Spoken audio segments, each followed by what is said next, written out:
喺嗰張轉到滿城風雨嘅幼稚園門口照片裏面，所有人嘅目光都放咗喺謝霆鋒、張柏芝，仲有中間嗰個被保護住嘅小女孩身上。但係好多人忽略咗兩個名字：謝震軒 Lucas、謝震南 Quintus。其實呢兩個小朋友先係呢場豪門風暴裏面最容易被忽略，亦都最令人心疼嘅存在。當全網都喺度討論所謂嘅唯一千金，討論謝家未來嘅財富佈局，好少人會停落嚟問一句：已經長大嘅 Lucas 同 Quintus 面對呢一切，心裏面到底諗緊啲咩？因為佢哋唔係普通小朋友，佢哋一出世就生活喺聚光燈底下，佢哋經歷過父母分開，經歷過傳媒追訪，亦都比同齡人更加早明白一件事：喺豪門世界裏面，血緣、身份、財富，好多時候比單純嘅親情更加複雜。可能好多人會覺得細路仔啫，佢哋識啲咩？但其實豪門裏面長大嘅小朋友，往往比普通人更加早熟，因為佢哋由細到大就要學識面對鏡頭，面對外界眼光，面對別人對自己身份嘅定義。佢哋好早就知道謝霆鋒個仔呢幾個字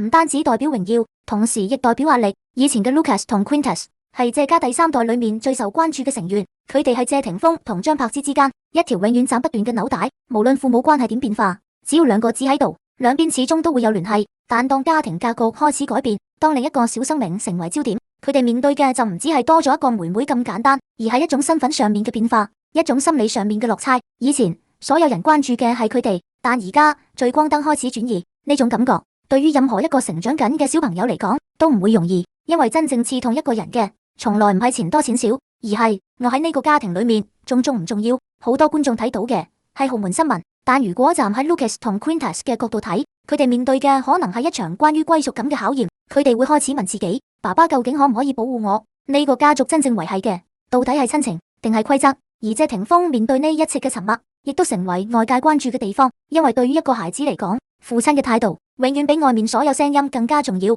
當一個少年看到自己爸爸面對家族安排時嘅選擇，佢感受到嘅可能唔係財富，而係一種距離感。佢會慢慢明白，原來喺豪門裏面，就算係父子之間，都有好多事情唔一定可以改變。所以先有人話 Lucas 同 Quintus 嘅成長環境其實比大家想象中更加複雜。佢哋擁有好多別人羨慕嘅東西，但同時亦背負住普通小朋友無法理解嘅壓力。佢哋唔可以隨便犯錯，唔可以隨便發脾氣，甚至連沉默都會被外界不斷解讀。別人見到嘅係豪門光環，但佢哋承受嘅係光環背後嘅重量。而張柏芝喺呢場風波裏面嘅角色更加複雜。佢唔單止係兩個仔嘅媽媽，亦係最清楚兩個仔感受嘅人。佢知道小朋友真正需要嘅唔係一場所謂嘅財富爭奪，而係安全感。所以佢選擇沉默。但呢份沉默對於兩個孩子嚟講，同樣都係一種成長壓力，因為佢哋睇到媽媽呢10幾年點樣堅持，睇到媽媽點樣面對外界質疑，睇到媽媽點樣保護呢個家庭。亦因為睇得太清楚，所以佢哋比別人更加早知道呢個世界未必永遠公平，只有自己變得足夠強大，先可以掌握自己嘅人生。所以 Lucas 同 Quintus 真正面對嘅，從來唔只係一個妹妹，而係一場關於身份、親情同成長嘅考驗。未來嘅佢哋會選擇接受謝家規則，定係走出一條完全屬於自己嘅路？冇人知道。但可以肯定嘅係，佢哋已經唔再喺鏡頭裏面嗰兩個小男孩，佢哋正在長大，亦都開始學識用自己嘅方式面對呢個複雜嘅世界。但真正令人覺得唏噓嘅地方，唔係 Lucas 同 Quintus 失去咗啲咩，而係佢哋太早明白，原來一個家族裏面有好多東西唔係靠感情決定，而係靠規則、靠身份、靠利益。好多人以為豪門小朋友出生就贏晒，但其實豪門裏面嘅孩子有時候輸得更加慘，因為普通人輸咗可能只係輸一次機會，但豪門孩子輸嘅可能係自己喺家庭裏面嘅位置。Lucas 由細到大經歷過太多普通人無法想象嘅事情。細個嘅時候，佢可能唔明白點解爸爸媽媽唔在一齊，唔明白點解屋企發生嘅事情永遠都會成為新聞，更加唔明白點解自己去學校都會有人偷偷望住自己。但隨着年齡增長，佢開始慢慢明白，原來自己唔單止係一個小朋友，自己仲背負住一個姓氏，一個叫謝家嘅姓氏。呢個姓氏帶嚟榮耀，但同時亦帶嚟枷鎖，因為每一次出現，外界關注嘅都唔係 Lucas 本人，而係謝霆鋒個仔、張柏芝個仔，豪門第三代，好似無論佢做咩，都好難擺脫別人幫佢貼上嘅標籤。而 Quintus 呢，同樣面對住呢種壓力。兩個兄弟由小到大互相陪伴，佢哋經歷過家庭變化，經歷過外界聲音，亦經歷過成長過程中好多無人知道嘅情緒。所以當家族焦點發生改變，其實最複雜嘅感受未必係憤怒，而係迷茫。因為一個孩子會開始問：點解以前係我哋，而家又變成另外一個人？呢種感覺唔一定代表嫉妒，更多時候係一種對於未知未來嘅不安。尤其係豪門家庭，因為財富從來唔只係錢，財富背後代表嘅係話語權，係資源，係未來幾十年嘅人生軌跡。所以當外界討論繼承權、家族安排嘅時候，其實對於孩子嚟講，聽到嘅唔一定係數字，聽到嘅可能係我喺呢個家裏面仲有幾重要，呢個先係最傷嘅地方。而張柏芝呢幾年嘅選擇，其實亦都唔容易。外界睇到嘅可能只係佢帶住幾個孩子生活，但真正承受嘅壓力，只有佢自己知道。一個女人帶住孩子成長，面對嘅從來唔只係生活壓力，更加有來自外界嘅評價。做得好，別人覺得理所當然；做得唔夠好，馬上有人批評。開心，話你晒幸福；傷心，話你博同情。無論點做，總有人用放大鏡睇住你。但對於 Lucas 同 Quintus 來講，媽媽呢種堅持，其實係佢哋成長過程中最深刻嘅記憶。佢哋見過媽媽最辛苦嘅時候，亦見過媽媽點樣撐住個屋企。所以某程度上，兩個孩子最清楚媽媽唔容易，亦因為知道，所以佢哋會比別人更加早成熟。佢哋開始學識保護自己，學識唔輕易表達情緒，學識面對外界嘅猜測。但呢種成長其實有開心，亦有代價。因為一個孩子太早懂事，有時候代表佢太早失去天真。別人10幾歲嘅時候，可能只係煩功課、煩朋友，但佢哋要面對嘅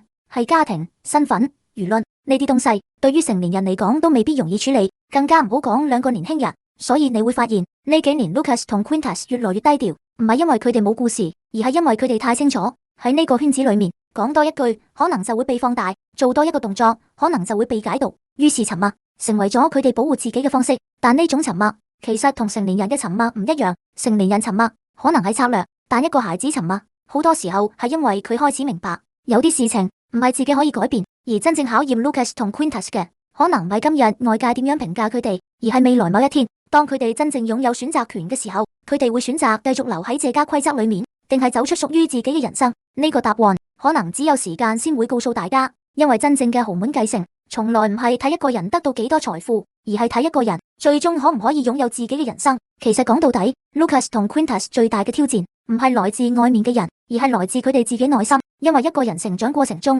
最難面對嘅唔係別人點睇你，而係你點樣定義自己。當你一出世，就有人話你係豪門之後，有人話你係星二代，有人話你未來注定擁有一切。但與此同時，亦有人用另一種眼光睇你，佢只係靠屋企，佢只係因為出身好。呢啲聲音其實會伴隨佢哋好長時間。所以對於 Lucas 同 Quintus 來講，真正要證明嘅唔係自己可以繼承幾多，而係離開謝霆鋒兒子呢個身份之後，自己到底仲剩低啲咩？呢個問題其實好多豪門第二代、第三代都會面對。因為財富可以幫你打開一扇門，但財富未必可以幫你贏得尊重。真正令人認可嘅，永遠係你自己創造出來嘅價值。而呢一點，謝霆鋒其實都經歷過。年輕時候嘅謝霆鋒同樣被貼上過好多標籤，有人話佢係靠父親謝賢，有人話佢係明星二代，有人覺得佢只係娛樂圈裏面嘅幸運兒。但後來佢用自己嘅方式證明咗自己，無論係音樂、電影，定係後來轉型做廚藝節目，佢都一步一步擺脫咗別人定義。所以某程度上，Lucas 同 Quintus 面對嘅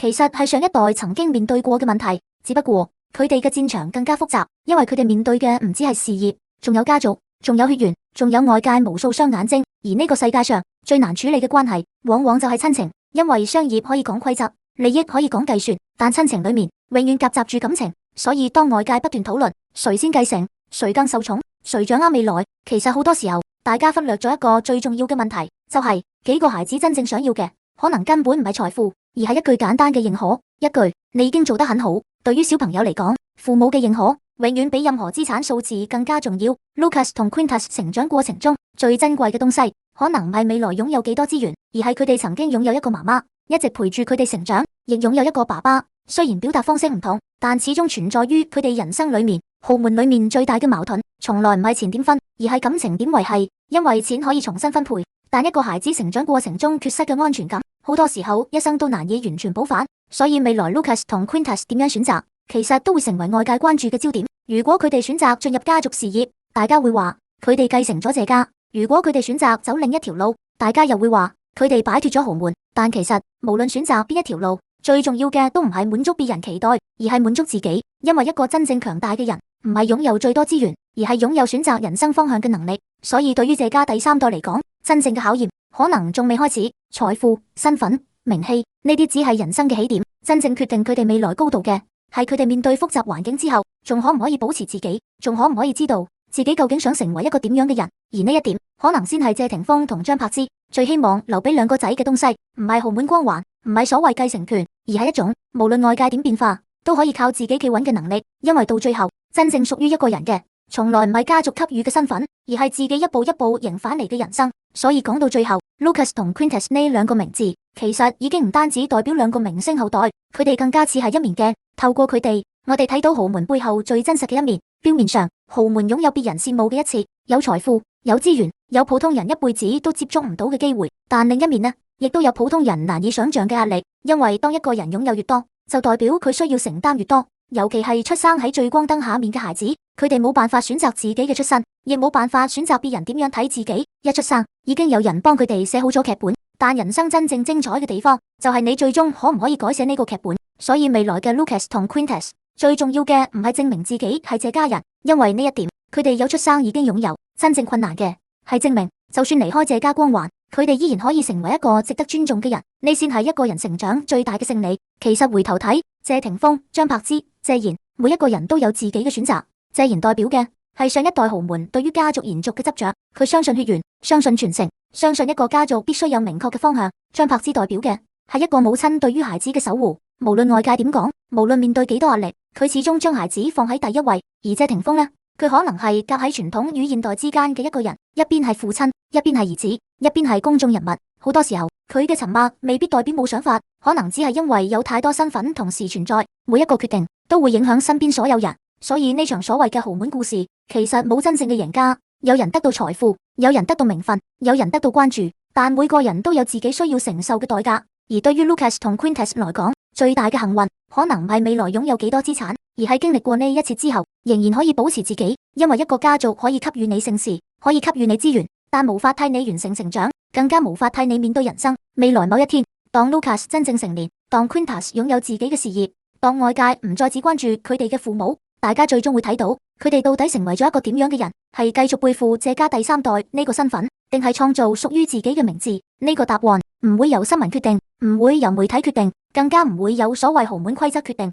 只會有佢哋自己決定。所以再睇返最初嗰張幼稚園門口照片，其實裏面唔只係一個家庭畫面，裏面有上一代嘅選擇，有下一代嘅未來，有親情，有責任，亦有成長。好多時候我哋睇豪門新聞，以為自己睇緊財富遊戲，但睇到最後先發現，真正值得關注嘅，從來唔係一份遺產，而係一個孩子點樣喺複雜嘅環境裏面慢慢學識成為自己。因為人生最珍貴嘅財富，從來唔係別人留低俾你幾多，而係你最終可以靠自己擁有幾多。對於 Lucas 同 Quintus 來講，希望未來嘅佢哋唔係活成某個人嘅影子，唔係謝霆鋒嘅兒子，唔係張柏芝嘅孩子，更加唔係所謂豪門繼承人，而係兩個真正擁有自己人生嘅年輕人。因為到最後，真正可以代表一個人嘅，永遠唔係佢出生喺邊個家庭，而係佢選擇成為邊一種人。呢場豪門大戲可能仲未落幕，但屬於 Lucas 同 Quintus